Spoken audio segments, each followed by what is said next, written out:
प्याज और लहसुन की जो स्मेल है ना, वो मुझे शुरुआती दिनों से मैं नोटिस कर पा रही हूँ।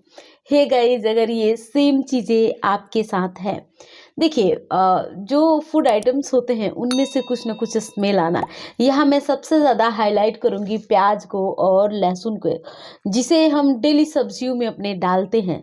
इसका जो स्मेल है वो हमेशा से स्ट्रॉन्ग होता है, लेकिन प्रेगनेंसी के अंदर ऐसे कौन से ऐसे बदलाव होते हैं जिसे लेकर ओल्ड वाइफ्स जो बातें बताती हैं अब तक ज़रूर सच हुआ है सब में। मैंने क्या एक्सपीरियंस किया, मेरे कुछ सब्सक्राइबर हैं जिन्होंने भी ये सेम चीज़ को नोटिस किया जिस टाइम हमारी प्रेगनेंसी थी, किस हिसाब से कौन सी चीज़ें थी। डिटेल जानने के लिए, कुछ सीक्रेट और कुछ नई बात जानने के लिए वीडियो को लास्ट तक वॉच कीजिएगा। मैं आप सबके साथ श्वेता और आप देख रहे हैं प्राइम मॉम चैनल, और आप सबका बहुत बहुत स्वागत है गाइज। यहाँ बात करते हैं प्रेगनेंसी के शुरुआती दिनों से हमें कुछ न कुछ चीज़ों की स्मेल आना, ये हार्मोन्स की वजह से होता है सबसे पहली बात। और जो स्मेलिंग सेंस की चर्चा करते हैं, प्रेगनेंसी में स्मेलिंग सेंस बहुत ज़्यादा इंक्रीज हो जाता है। और अगर बात करते हैं हमारे स्वाद की, तो स्वाद में हमें कड़वापन महसूस होना, मेटालिक टेस्ट आने लगती है प्रेगनेंसी के शुरुआती दिनों में। हालांकि जो प्याज और लहसुन है, हमेशा से इसे लेकर एक स्ट्रॉन्ग सी स्मेल होती है। जैसे कि हम बहुत उस तरीके से बात करते हैं यूरिन को लेकर, हमारे यूरिन में भी एक स्मेल हमेशा से होती है हर किसी के यूरिन के अंदर। लेकिन वहीं जब प्रेगनेंसी स्टार्ट होती है, यूरिन के कलर में चेंजेस आपने नोटिस किया होगा। यूरिन आपका डार्क येलो कलर का होना, यूरिन में स्मेल बहुत ज़्यादा आना, बार बार यूरिन जाना, पेट के निचले हिस्से में दर्द रहना, हमेशा लगना कि शायद आपको यूरिन जाना है हर 15-20 मिनट पे। मतलब ये कैसी बेचैनी है। हालांकि ये बेचैनी सभी के साथ होती है। ये जब से आप प्रेग्नेंट होते हो ना, तब से ये चीज़ें कंटिन्यू चलते आती है आपके साथ। तो प्रेगनेंसी के बाद सीधी सी बात है, स्मेलिंग सेंस स्ट्रॉन्ग होने की वजह से प्याज की भी स्मेल काफ़ी स्ट्रॉन्ग आती है और लहसुन की भी आती है।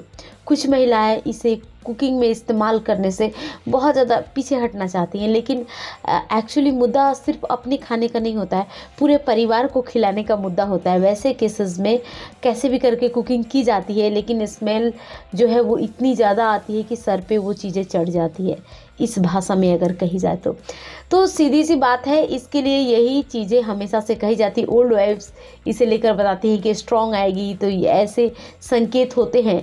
लेकिन जो सच है वो स्मेलिंग सेंस बढ़ने की वजह से होती है। अगेन बात करते हैं, मेरे साथ ये सिचुएशन थी कि मुझे चावल से भी महक आती थी, पके हुए चावल से भी, कच्चे चावल से भी। मतलब कि जब हम चावल बनाने जाते हैं तो एक बार कच्चा चावल डब्बे से निकालते हैं ना, उस टाइम से ही स्मेल आनी शुरू हो जाती थी। तो ये चीज़ें मैंने एक्सपीरियंस किया। प्रेगनेंसी के पहले महीने से लेकर चौथे महीने तक मैं काफ़ी परेशान होती थी इन चीज़ों को लेकर, स्मेल को लेकर। पूरे दिन स्मेल आना, जिस वजह से खाना खाती तो थी लेकिन बहुत अच्छी डाइट जितना मुझे लेना चाहिए था उतना नहीं ले पाती थी। हालांकि कुछ महिलाएं बताती हैं कि उनमें स्मेलिंग सेंस की ज़्यादा प्रॉब्लम नहीं हुई, किसी किसी में बहुत ज़्यादा होती है, जिनमें ज़्यादा होती है वो परेशान होती है। लेकिन मेरे केस में ये थोड़ी सी तसल्ली वाली चीज़ थी कि मुझे मेरी प्रेगनेंसी में वॉमिटिंग नहीं आती थी। मैं जो खाती थी वो डायरेक्ट न्यूट्रिशन ज़रूर मेरे शरीर में रहता था। कुछ महिलाएँ होती है जिनको स्मेलिंग सेंस भी बढ़ा हुआ है, चीज़ों से स्मेल भी आती है, वो कैसे कैसे करके खाती हैं फिर भी उनको वॉमिटिंग आने लगती है।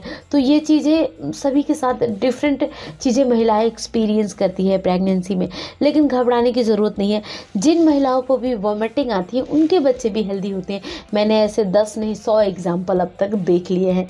सो गाइज, आपके साथ क्या हो रहा है अपनी प्रेगनेंसी के अंदर, ज़रूर मुझे नीचे कमेंट करके अपनी बातें शेयर कीजिए। मिलती हूँ आप सबसे मैं कल की नई वीडियो में, तब तक के लिए bye bye and take care.